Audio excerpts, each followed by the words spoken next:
सध्या लोकसभेचं बिगुल वाजलेलं आहे आणि लातूर जिल्ह्यामध्ये सर्वपक्षीय नेते विकासाचं गठुडं डोक्यावर घेऊन फिरतंय हे सर्वांच्या समोर दिसून येत आहे। काँग्रेस पक्षाने काढलेला जाहीरनामा सर्वसामान्यांपर्यंत पोहोचवायचे काम लातूर ग्रामीणचे आमदार धीरज देशमुख हे करत आहे। महाराष्ट्र न्यूजचे प्रतिनिधी संगप्पा स्वामी यांनी त्यांच्याशी संवाद साधला आहे, पाहूया। लातूरचे ग्रामीणचे आमदार धीरज देशमुख हे महाविकास आघाडीचे उमेदवार शिवाजी काळगे यांच्या प्रचारार्थ लातूरच्या बिनगाळमध्ये आलेले आहेत। नेमके काय मुद्दे घेऊन आलेले आहेत आणि सर काय मुद्दे आहेत आणि शिवाजी काळगे यांना कशा प्रकारचा विजय मिळणार आहे? आज आपण डॉक्टर शिवाजी काळगे हे काँग्रेस पक्षाचे अधिकृत उमेदवार आहेत आणि काँग्रेस पक्षाने ज्या 5 न्याय गॅरंटी स्कीम्स ज्या अनाऊन्स केलेल्या आहेत त्याच्यावर आज सखोल इथं बिनगाळमध्ये चर्चा झाली, ग्रामस्थांची चर्चा झाली।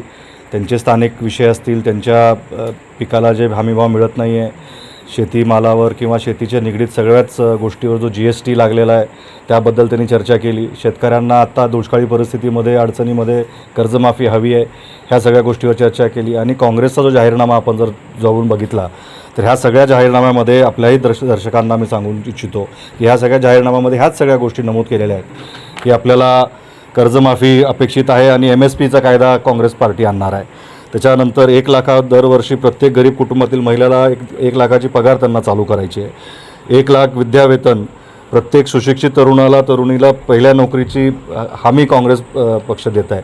या अनेक अशा गोष्टींवर ज्या आजच्या समस्या समाजामध्ये आहेत त्याला पुढे घेऊन काँग्रेस पक्ष पुढे आलेला आहे आणि त्याचसाठी आम्ही डॉक्टर शिवाजी काळगेंच्या माध्यमातून ह्या सगळ्या योजना, ह्या सगळ्या मागण्या सेंट्रल म्हणजे लोकसभेच्या निवडणुकीमध्ये इंडिया आघाडी सरकार आल्यानंतर ह्या सगळ्या मागण्या देशभरामध्ये कशा लागू होतील ह्याच्यावर काम करण्याची आमची आजची चर्चा झाली। सर, अजून एक दुसरा प्रश्न आहे की लातूर जिल्हा मध्यवर्ती बँकेचे आपण अध्यक्ष आहात, मात्र ग्रामीण भागामधले जी बँक आहे DCC बँक आहे, ग्रामीण भागामध्ये आम्ही पाहतोय की बऱ्याच नागरिकांच्या समस्या आहेत की बँकेमध्ये जे जमा शेतकऱ्याचे पैसे आहेत हे शेतकऱ्यांना मिळत नाहीत, असा एक प्रश्नचिन्ह या ठिकाणी निर्माण झालेला आहे। आजच त्याच्यावर आम्ही आमच्या MDनी प्रेसलाही ते नोट दिलेली आहे की आम्ही ती माहिती घेतली की सध्या कॅशचा पुरवठा जो RBI आणि SBIच्या माध्यमातून प्रत्येक जिल्हा मध्यवर्ती बँकेला होतो, सध्या कॅशचा तुटवडा त्यांनी आम्हाला त्यांच्याकडे असं कळवलेलं आहे आणि त्याच्यामुळं आणि आता आपल्या भागामध्ये बिलं निघाल्यामुळं, पगारी झाल्यामुळं कॅशची गरज लोकांना थोडी जास्त आहे आणि ह्या सगळ्या प्रक्रियेमध्ये आम्ही जिल्हाधिकाऱ्यांनाही ते निवेदन दिलेलं आहे की ही कॅश जी लोकांची आज गरज आहे त्याच्यामध्ये आम्हाला ती कॅश मिळवून देण्यामध्ये मदत करावी। SBI असेल, अजून मोठ्या बँका ज्या असतील जिल्ह्यामध्ये, बाजूच्या राज्यामधल्या बँका असतील, त्यांच्याकडून रोज कॅशची मागणी होते आणि जी काही कॅश उपलब्ध होते, जी आम्हाला पुरवठा केला जातो, ती कॅश त्या शाखेवर पोचून ती रीतसरपणे त्याचा अदा केला जात आहे। मी मान्य करतो तुटवडा आहे, पण तुटवडा जिल्हा बँकेमुळं नाही आहे, तुटवडा जिथून आम्हाला कॅश उपलब्ध व्हायची आहे त्या सोर्समधून आम्हाला मागणीनुसार म्हणजे दिवसाला मार्चच्या पहिलं आपल्याला रोज दिवसाला 15 कोटी रुपये कॅशची जिल्ह्यामध्ये गरज असायची।